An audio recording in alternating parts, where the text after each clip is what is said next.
What if I told you the world's most famous theme park was never supposed to be a theme park at all? Nope. That giant golf ball you know and love was originally the centerpiece of a real city. Not fantasy, not make-believe, a functioning, living city. With shops, schools, homes, and one very dark secret. This was Walt Disney's final dream. A blueprint for the future. Some call it genius, others call it terrifying. And when Walt died, the dream died with him.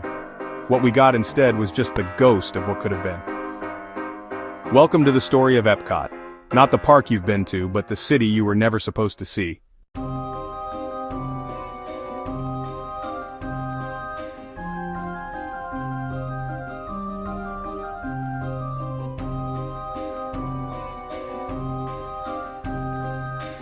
Hey everyone, Noah Adams here with Oddity Atlas, the channel where we dig up the world's strangest, weirdest, and sometimes creepiest stories hiding in plain sight.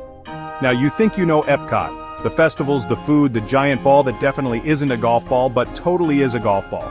But here's the twist, the EPCOT you've walked through is not the EPCOT Walt dreamed of. The letters EPCOT, they once stood for something massive, the experimental prototype community of tomorrow. Not a theme park, a community, a city, a full-on living experiment where Disney controlled everything, so buckle up. Because to really understand EPCOT, we have to start with the thing Walt hated most in the world. Bad traffic and cheap motels. Picture this. Disneyland opens in California in 1955, and Walt is thrilled. His dream is alive. Until he looks outside the gates. And what does he see? Ugly neon motel signs, cheap roadside diners, traffic, lots and lots of traffic. Walt called it an avenue of horrors, and honestly, he wasn't wrong. He had built the happiest place on Earth, and then watched the world outside it turn into the tackiest place on Earth. So what does Walt do? He dives headfirst into urban planning books. Yes, Disney, the king of fantasy, was suddenly geeking out over zoning laws and city layouts. He wanted control, not just of his theme park, but of the world outside it. And then, in 1964, Walt gave the public a sneak peek. Hidden at the New York World's Fair inside General Electric's Carousel of Progress was a diorama. A massive model of his dream city, Progress City. This model was insane. Thousands of trees, moving vehicles, even fully furnished rooms inside buildings you'd need a magnifying glass to see. But here's the kicker. Progress City wasn't just a model, it was Walt's sales pitch for something much bigger. So what exactly was Walt planning? EPCOT was designed like a wheel, right at the hub, a giant climate-controlled downtown under glass, crowned with a 30-story hotel. Surrounding it, neighborhoods, schools, parks, industry, all perfectly ordered, no cars clogging the streets, nope, they went underground. On the surface, you'd ride on futuristic people movers and monorails, gliding smoothly above the chaos. Sounds dreamy, right? Hold on.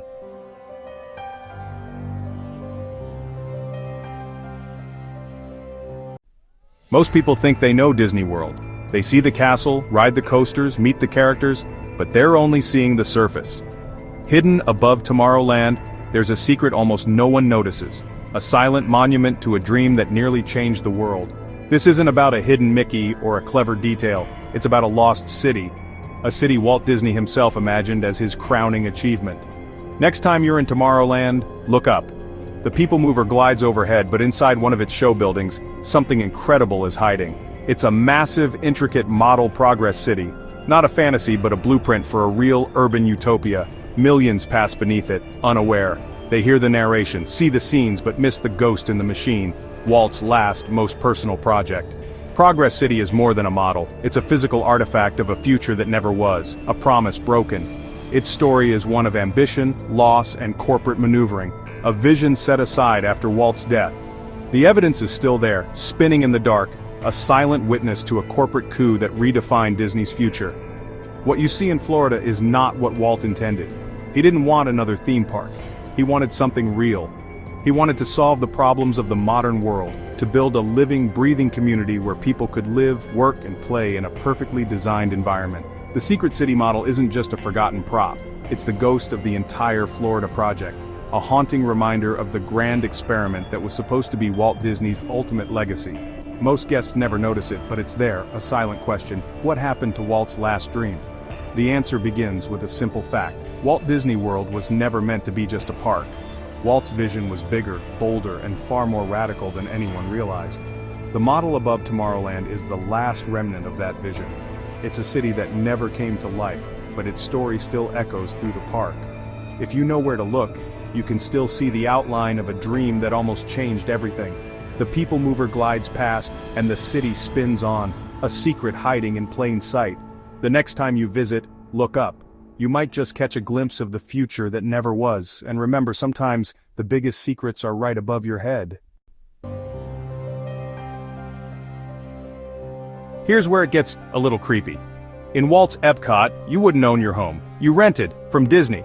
There'd be no retirees, everyone worked, no local elections, no mayors, no city council, translation, no democracy, no private property, everything controlled by one company, Disney. Is it a utopia of efficiency or a company town in mouse ears? Walt called it progress, others, maybe a gilded cage. Still, Walt was determined. He secretly bought 27,000 acres of Florida swamp through fake companies.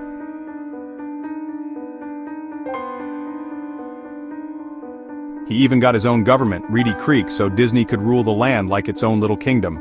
He made a film pitching EPCOT to America. It was the last film he ever made.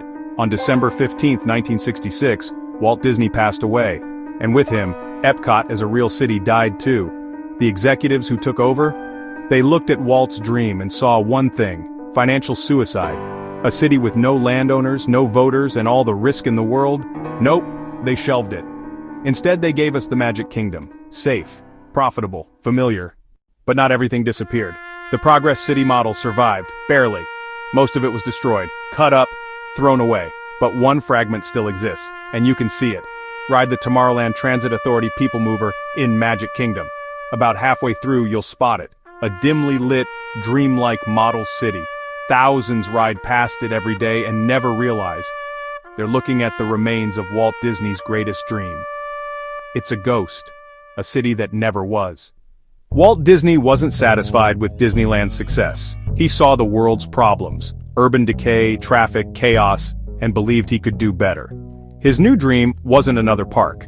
It was a solution, the experimental prototype community of tomorrow, or EPCOT. EPCOT was meant to be a real city, a living laboratory for new ideas in urban planning and technology.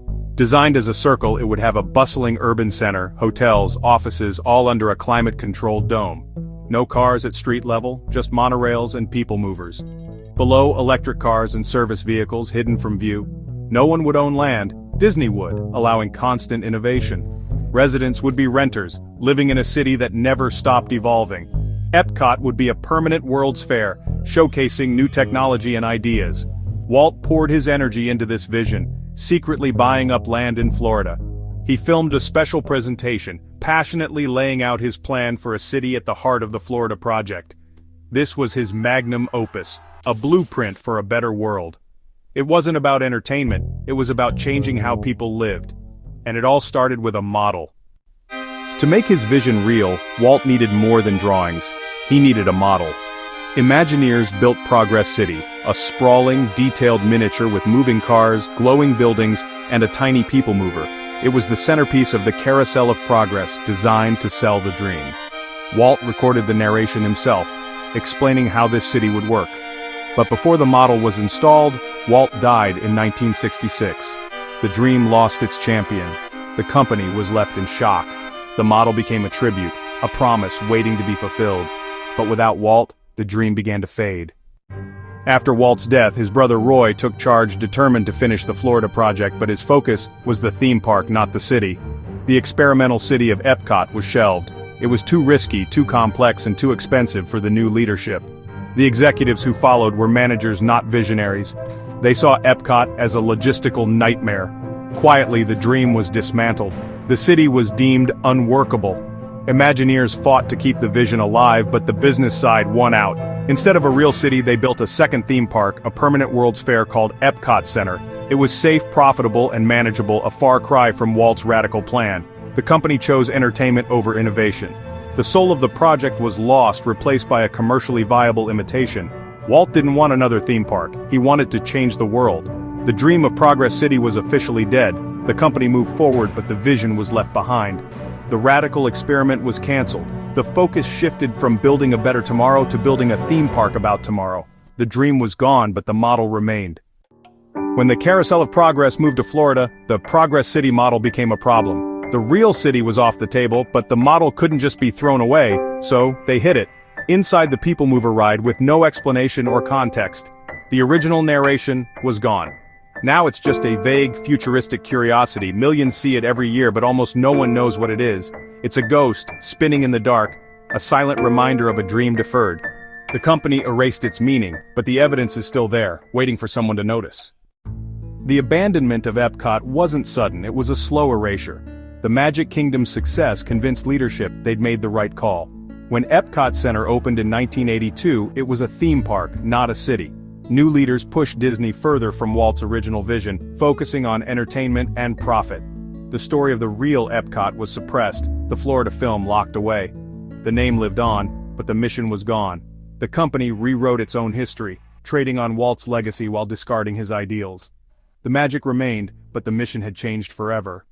The model still sits above Tomorrowland, a relic of a future that never came. It's a challenge to look deeper, to question the stories we're told. Walt's dream was idealistic, maybe impossible, but it was born from a desire to solve real problems. The decision to abandon it says everything about the company's evolution. The parks are museums of ambition, filled with the ghosts of ideas both realized and abandoned. The next time you ride the People Mover, look for that miniature city. Don't see it as scenery, see it as a monument to a lost future. It's Walt Disney's unfinished symphony, and it asks a silent question: what happens to a dream deferred? Sometimes, it just keeps moving, waiting for someone to remember where it was supposed to go. So could EPCOT ever happen today? Well, pieces of it already have. Disney built Celebration Florida, a cute town but totally normal. And now tech billionaires are trying to build their own cities from scratch. The technology exists. But the idea of living in a city with no homeowners, no voters, no say in how things run? Yeah, people might call that a little too big brother. Still, Walt was ahead of his time. He saw cities as broken. He wanted to fix them. And even if his vision was flawed, it was bold, ambitious, scary, yes, but also inspiring. Walt called EPCOT a place that would never be completed. And in a way he was right, because it was never even begun. The EPCOT we know today is fun. But the real EPCOT, the city, remains just an idea, a prototype for what tomorrow might look like. And maybe that's the lesson, to keep dreaming big, to imagine boldly, to never stop chasing a great big beautiful tomorrow. And hey, what do you think? Was Walt a visionary genius or a control freak in a mouse suit? Let me know in the comments. Do not forget to like, subscribe, and ring that bell, so you never miss another weird story with me here on Oddity Atlas. Until next time, I'm Noah Adams, reminding you that the strangest places often hide in plain sight. Somewhere in the heart of Disney World, the city Walt dreamed of still glows. A hidden model. A silenced vision. But what if we remembered it? What if it was not too late? Subscribe to Oddity Atlas 4K for more strange and weird travel tips, lost history, and untold legends. And tell us in the comments, what other hidden places or lost dreams should we uncover next? The future Walt imagined is not gone. It is just waiting.